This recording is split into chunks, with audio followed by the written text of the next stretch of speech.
സന്തോഷം കൊണ്ട് തൻ്റെ ഹൃദയം ഇപ്പോൾ പൊടിഞ്ഞ് താഴെ വീഴുമെന്ന് ഹരി ഭയന്നു പോയിരുന്നു. അത്രമേൽ കൊതിച്ചൊരു കാര്യമാണ്.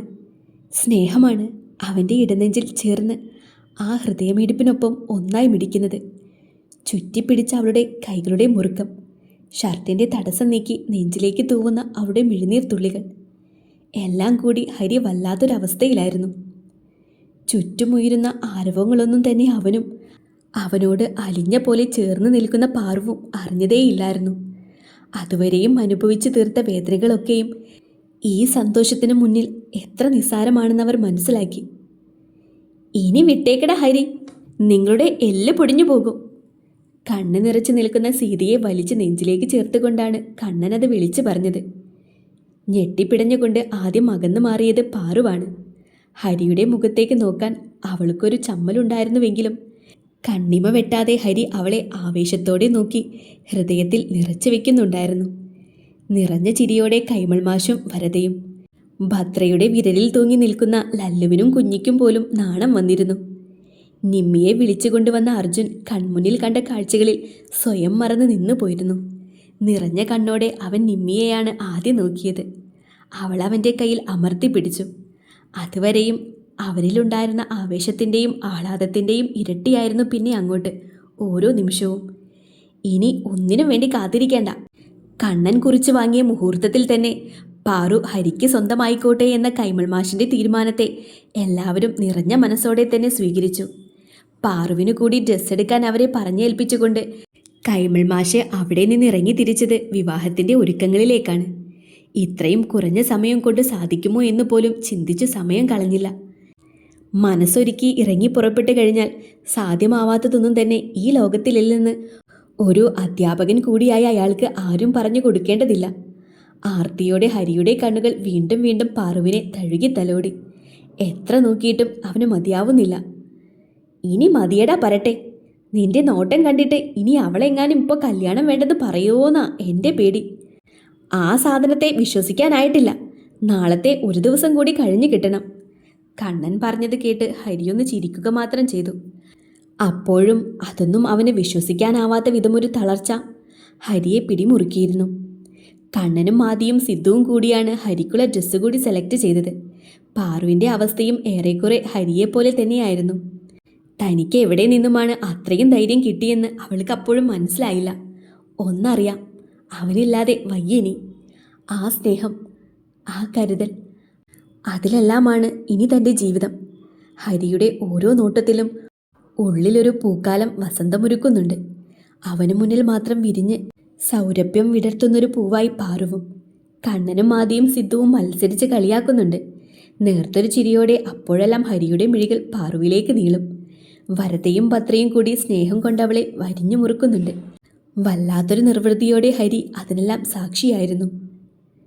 ടെൻഷനോടെയാണ് കണ്ണനും ഹരിയും റിമിയുടെ നേരെ നോക്കിയത്. എൻ്റെയും സീതയുടെയും വിവാഹമാണ് മറ്റന്നാൾ രാവിലെ. കണ്ണൻ്റെ വെളിപ്പെടുത്തൽ കേട്ടതും അവനെ തന്നെ കണ്ണിമ വെട്ടാതെ നോക്കിയിരുന്നു അവൾ. അവിടെയുണ്ടായിരുന്ന എല്ലാവരുടെയും നെഞ്ചിരിപ്പ് കൂടി.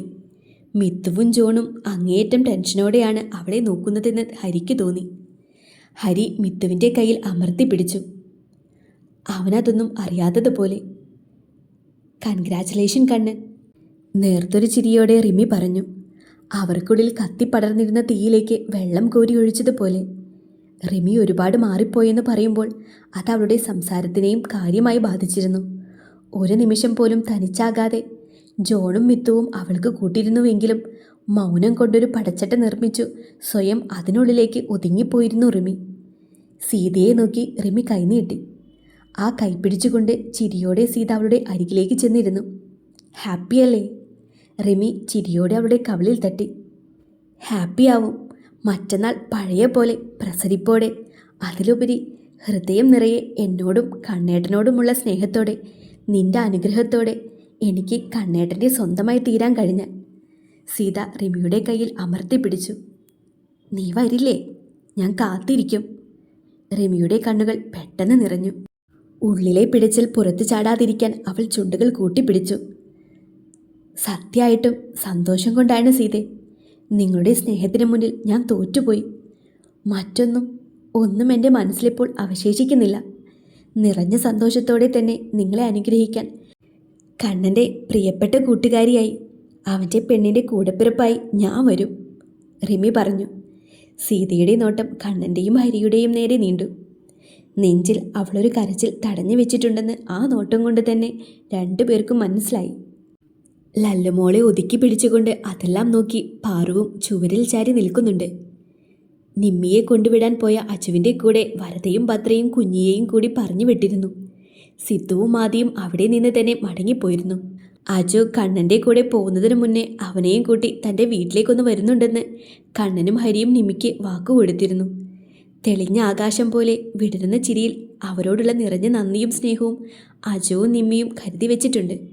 നാളെ വൈകിട്ട് ടിക്കറ്റ് എടുത്ത് വെച്ചിട്ടുണ്ട്. ജോൺ ആശങ്കയോടെ കണ്ണനെ നോക്കി. അത് ക്യാൻസൽ ചെയ്തേക്കാം അങ്കിൾ. കണ്ണൻ്റെ ജീവിതത്തിലെ ഏറ്റവും ഇമ്പോർട്ടൻ്റ് ആയൊരു ദിവസം. നിങ്ങളെല്ലാം അവൻ്റെ കൂടെ വേണ്ടേ? അവനത് സന്തോഷമായിരിക്കും. ഹരിയുടെ വാക്കുകൾക്ക് ജോൺ ചിരിച്ചുകൊണ്ട് സമ്മതം അറിയിച്ചു. താനൊന്ന് വന്നേ. ബാക്കിയുള്ളവരെല്ലാം മറ്റുള്ള വിശേഷങ്ങളിലേക്ക് കടന്നൊരു നിമിഷം മിത്തുവിൻ്റെ തോളിൽ തട്ടിക്കൊണ്ട് ഹരി പുറത്തേക്ക് നടന്നു. ആ വിളിയിൽ കണ്ണൻ്റെ നെറ്റി ചുളിഞ്ഞു പോയിരുന്നു. അനേകം ചോദ്യങ്ങൾ ഒറ്റ നോട്ടം കൊണ്ട് ഹരിക്ക് നേരെ നീണ്ടു. ഹരിയൊന്ന് കണ്ണടച്ച് കാണിക്കുക മാത്രം ചെയ്തുകൊണ്ട് പുറത്തേക്ക് നടന്നു. അവനൊപ്പം മിത്തുവും. എന്താ ഹരി? നീണ്ട വരാന്തയിൽ പുറത്തേക്ക് നോക്കി നിൽക്കുന്ന ഹരിയുടെ അരികിൽ ചെന്ന് നിന്നിട്ട് മിത്തു ചോദിച്ചു. ഹരി ഒരു നിമിഷം ഒന്നും മിണ്ടാതെ അവനെ തന്നെ നോക്കി നിന്നു. തുറന്നു പറയാതെ ഇനിയും എത്ര കാലം നീ ഇങ്ങനെ പിടഞ്ഞു തീരാനാണ് മിത്തു? തികച്ചും ശാന്തമായ ചോദ്യം. മിത്തു പകച്ചുപോയി. ഹരിയുടെ നേരെ തുറച്ചു നോക്കി. ഹരി. അവൻ്റെ സ്വരം വിറച്ചു. തുറന്നു പറയാത്തൊരിഷ്ടത്തിൻ്റെ ഭാരവും പേറി വർഷങ്ങൾ സ്വയം വേദനിച്ച് ജീവിച്ച ഹരിപ്രസാദിന് നിന്നെ മനസ്സിലാവും മിത്തു. നിനക്ക് റിമിയോടുള്ള സ്നേഹവും മനസ്സിലാവും. നേർത്തൊരു ചിരിയോടെ ഹരിയുടെ തുറന്നുള്ള ചോദ്യം. മിത്തു അവനു മുന്നിൽ നിന്നും വിയർത്തു. അവൻ്റെ കണ്ണുകൾ ഒന്നിലും ഉറച്ചു നോക്കാതെ പാറി നടന്നു. പറയണം, റിമി ഒരിക്കലും അറിയാതെ പോവരുത് നിന്റെ സ്നേഹം. തുറന്നു പറഞ്ഞില്ലല്ലോ എന്ന കാരണം കൊണ്ട് നിനക്കവൾ നഷ്ടപ്പെടരുത് മിത്തു. ആ കുറ്റബോധം കൊണ്ട് നീ വേദനിക്കാൻ ഇടവരരുത്. സമയമെടുത്താലും അവൾക്ക് നിന്റെ സ്നേഹം ഒരിക്കൽ മനസ്സിലാകും. നിന്നെ അംഗീകരിക്കും. അതുവരെയും യാതൊരു തരത്തിലും അവളെ ഫോഴ്സ് ചെയ്യിക്കാതെ കാത്തിരിക്കാൻ നീ റെഡിയാവുമെങ്കിൽ റിമി മരിയ മിഥുന് സ്വന്തമാകുന്ന ഒരു ദിവസം വരും. ഹരിയുടെ കൈകൾ മിത്തുവിൻ്റെ തോളിൽ അമർന്നു. മിത്തു നിറഞ്ഞ കണ്ണോടെ അവനെ നോക്കി. അവളോടൊപ്പം നിന്നെ കണ്ട അന്ന് മുതൽ ഇങ്ങനൊരു സംശയം എനിക്കുണ്ടായിരുന്നു. പോകെ പോകെ അതിൻ്റെ തോന്നൽ മാത്രമാണെന്ന് മനസ്സിലായി. റിമിയുടെ കാര്യത്തിൽ നിനക്ക് ദേഷ്യമല്ലായിരുന്നു. പകരം ഏറ്റവും പ്രിയപ്പെട്ട ഒരാൾ തെറ്റ് ചെയ്യുമ്പോൾ നമുക്ക് തോന്നുന്ന നിസ്സഹായാവസ്ഥയും സങ്കടവുമായിരുന്നു എനിക്ക് കാണാൻ കഴിഞ്ഞത്. അവിടെ നിന്നാണ് മിഥുൻ എന്ന കാമുകനെ ഞാൻ അറിഞ്ഞു തുടങ്ങിയതും. ഹരിയുടെ വാക്കുകൾക്ക് മുന്നിൽ മിത്തുവിൻ്റെ മുഖം കുനിഞ്ഞു. ഡാ. പിന്നിൽ നിന്നും കണ്ണൻ്റെ അവിശ്വസനീയത നിറഞ്ഞ വിളി കേട്ടാണ് ഹരിക്കൊപ്പം മിത്തു കൂടി തിരിഞ്ഞു നോക്കിയത്. മിത്തുവിനെ സൂക്ഷിച്ചു നോക്കി നിൽക്കുന്ന കണ്ണനെയും അവൻ്റെ നോട്ടത്തിൽ പതറി നിൽക്കുന്ന മിത്തുവിനെയും ഹരി മാറി മാറി നോക്കി. ഞാനും നീയും ബെസ്റ്റ് ഫ്രണ്ട്സ് അല്ലായിരുന്നോടാ മിഥുനെ? ഒരുപാട് കൂട്ടുകാർക്കിടയിലും നീ എനിക്ക് സ്പെഷ്യൽ അല്ലായിരുന്നോ? നിന്നോട് പറയാതെ ഞാൻ എന്തെങ്കിലും രഹസ്യം കൊണ്ടു നടന്നിട്ടുണ്ടോ? കണ്ണൻ്റെ തുടരെയുള്ള ചോദ്യങ്ങളിലൊക്കെയും പിന്നെയും നീയെന്തേ നിന്റെ ഇഷ്ടം എന്നോട് തുറന്നു പറഞ്ഞില്ല എന്നുള്ള പരിഭവമായിരുന്നു. മിത്തു ഒന്ന് ചിരിച്ചു. നിനക്കെന്നല്ല കണ്ണ, എനിക്കല്ലാതെ ആർക്കും അറിയില്ല എൻ്റെ ഇഷ്ടം, അതിൻ്റെ ആഴം. മിത്തു പതിയെ പറഞ്ഞുകൊണ്ട് തിരിഞ്ഞു നിന്നു. എന്നു മുതലാണ് റിമി മരിയ ഒരു പ്രണയമായി എൻ്റെ ഉള്ളിലേക്ക് കയറിക്കൂടിയതെന്ന് പോലും എനിക്കറിയില്ല. പക്ഷേ എനിക്കവളെ ഇഷ്ടമായിരുന്നു. ഇഷ്ടമെന്ന് വെച്ചാൽ ഭയങ്കര ഇഷ്ടമായിരുന്നു. കണ്ണനോടാണ് അവൾക്ക് ഇഷ്ടമെന്നറിഞ്ഞിട്ടും ഉപേക്ഷിച്ച് കളയാൻ കഴിയാത്ത അത്രയും ഇഷ്ടം. മിത്തു അകലങ്ങളിലേക്ക് നോക്കിയാണ് പറയുന്നത്. ചേർത്ത് പിടിക്കാൻ കഴിഞ്ഞില്ലെങ്കിലും അകന്നു പോവുകയാണോ അവളെന്ന് ഓർക്കുമ്പോൾ വേദനിക്കാൻ പാകത്തിന് അവളെൻ്റെ ആരോ ആയി മാറിയിരുന്ന അത്രയും ഇഷ്ടം. അവൾ ചെയ്തു കൂട്ടുന്ന തെറ്റുകൾ തിരുത്തി കൊടുത്തത് ദേഷ്യത്തോടെ ആയിരുന്നില്ല, എൻ്റേതാണെന്ന് കരുതി തന്നെയായിരുന്നു. നിന്റെ അരികിലേക്ക് അവൾ എന്നെ കൂട്ടുവിളിച്ചപ്പോൾ പോലും ഞാൻ ഇറങ്ങിച്ചെന്നത് അവളുടെ സന്തോഷം മാത്രം ആഗ്രഹിച്ചു കൊണ്ടായിരുന്നു. കാരണം റിമി മരിയ എനിക്കെൻ്റെ ജീവനാണ്, ജീവിതമാണ്. നിറഞ്ഞ കണ്ണോടെ ചുണ്ടിൽ തുളുമ്പുന്ന ചിരിയോടെ അവരുടെ നേരെ തിരിഞ്ഞ മിഥുന് അവരന്ന് വരെയും കാണാത്തത്രയും ആർദ്രമായൊരു ഭാവമായിരുന്നു. കണ്ണന് പിന്നെ അവനോടൊന്നും പറയാനുണ്ടായിരുന്നില്ല.